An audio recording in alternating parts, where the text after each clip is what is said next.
নমস্কার বন্ধুরা, গল্প বন্ধুর পক্ষ থেকে আপনাদের শুভ নবমীর প্রীতি, শুভেচ্ছা ও ভালোবাসা দিয়ে আজকের আমরা প্রতিবেদন শুরু করছি। অর্থাৎ মহানবমী পূজার উৎপত্তি, গুরুত্ব ও তাৎপর্য আজকের এই ভিডিওর মাধ্যমে আপনাদের সামনে আমরা তুলে ধরব। তো প্রথমেই বলি, এই দুর্গাপূজা হলো বাঙালির প্রাণের উৎসব। শারদীয় দুর্গোৎসবের প্রত্যেকটি দিনই বিশেষ তাৎপর্যে ভরা। অষ্টমীর পরে আসে মহানবমী, যা দেবী দুর্গা পূজার প্রায় শেষ অধ্যায়। এই দিনে ভক্তরা দেবীর কাছে শক্তি, সাফল্য ও মঙ্গল কামনা করেন।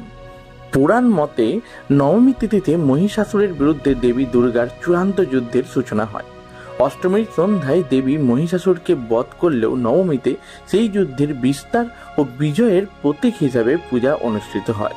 এই দিনেই দেবীকে মহিষ মর্দিনী রূপে সবচেয়ে বেশি পুজো করা হয়। এবার জানবো পূজার গুরুত্ব। নবমী পূজা হলো চণ্ডীপাঠ, হোমযজ্ঞ ও অর্ঘ্য প্রদানের জন্য বিশেষ দিন। অনেকে নবমীতে কুমারী পূজা করেন, যেখানে ছোট্ট কন্যার মধ্যে দেবীর শক্তির প্রতীক রূপে পূজা করা হয়। এই দিনে দেবীকে মহাগৌরী রূপে পূজা করা হয়। মহাগৌরী শান্তি, পবিত্রতা ও সমৃদ্ধির প্রতীক। আজকের দিনে অর্থাৎ মহানবমীর তাৎপর্য বলতে গেলে তিনটে দিক কিন্তু উল্লেখ করতে হয়। প্রথমত, আধ্যাত্মিক তাৎপর্য। নবমী পূজা ভক্তদের মনে আত্মবিশ্বাস জাগায়। এটি অশুভ শক্তির ওপর শুভ শক্তির চূড়ান্ত জয়ের প্রতীক। দ্বিতীয়ত, সামাজিক তাৎপর্য। পূজা মণ্ডপে সমবেত মানুষের মিলন উৎসব নবমীতে আরো গভীর হয়। ভোগ, প্রসাদ ও আনন্দে চারিদিক ভরে ওঠে। এবং তৃতীয়ত, সাংস্কৃতিক তাৎপর্য। নবমীর দিন নানান অনুষ্ঠান, সাংস্কৃতিক প্রোগ্রাম, আরতির ঢাক, শঙ্খধ্বনিতে পরিবেশ উৎসব মুখর হয়ে ওঠে।